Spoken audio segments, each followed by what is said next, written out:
His flight landed at Edinburgh Airport in just enough time for him to make it to the small service that culminated in his father's cremation.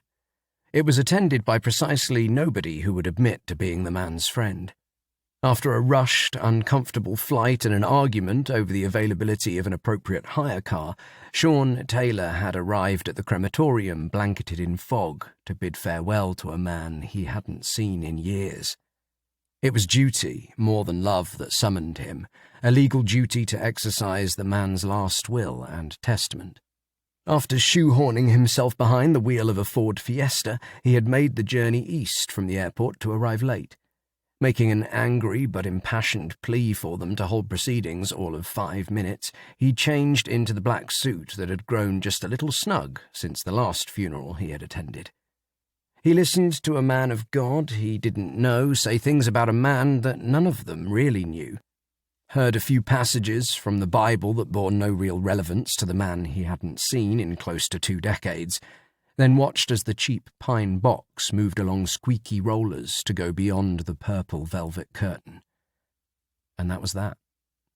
He was asked if he wanted his father's remains to spread his ashes somewhere important, but he explained that he'd already made the arrangements with the local authority over the telephone.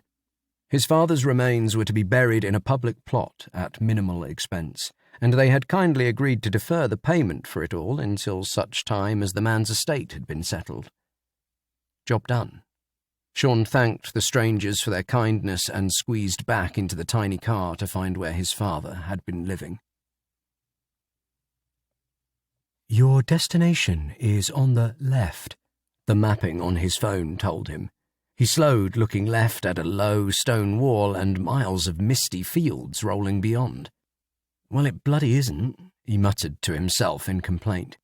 With a sigh of tired annoyance, he stopped, looking up to check his mirrors in case he was blocking the road for any other motorist, then remembered that he hadn't seen another car for miles. Tipping out the brown envelope onto the passenger seat, he saw the house keys fall first. He saw the faded, battered leather key fob with the Ford logo barely visible on it, and paused. He'd seen that key fob when it was brand new, when it came with the shiny green Cortina as a complimentary gift from the dealership, and he still recalled the smell of the fresh leather as a young boy when he was permitted to stand on the rear seats and look out of the windows as they drove. Disregarding the keys and the memories they brought back, Shaun pulled out the estate agent's information pack on the drab cottage to see if he could recognise the surroundings and place where he was in relation to it.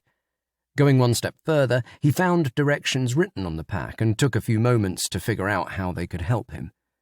With a better idea of where he had to be, Shaun turned on the radio for company while he drove. "More from your regional stations later," the voice on the radio said. Something in his tone made Shaun think that either the preceding story or the one to come had been grave news. The International Space Station program is facing further criticisms, this time from Russia for the continued sanctions against China by the United States and parts of Europe. This follows recent difficulties that saw Russia's involvement put at risk last year over similar issues concerning political tensions between themselves and the United States. Now, if you want to know more about the ISS and who is currently there, you can go to our website and see live images of the... He hit the off button, already bored of even the radio becoming host to yet more clickbait. "Enough bloody problems down here," he grumbled as he drove.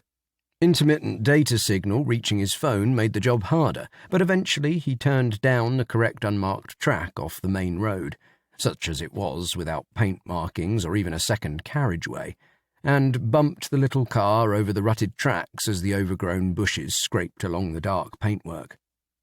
Shaun Taylor's father's house was the epitome of the man himself. It stood alone, grey and uninviting, and everything about it was miserable. Shaun was so put off, so daunted by the prospect of entering, that he killed the engine and just looked at the place through the windscreen that slowly grew obscured with the permanent raindrops filling the Scottish air. When the automated wipers kicked in, he jumped, jolted from his trance by the outside stimulus, and shook his head to clear the fog inside his mind. Snatching up the keys and paperwork, he retrieved his carry-on from the back seat and walked up to the closed wooden gate hanging limply from rusted hinges.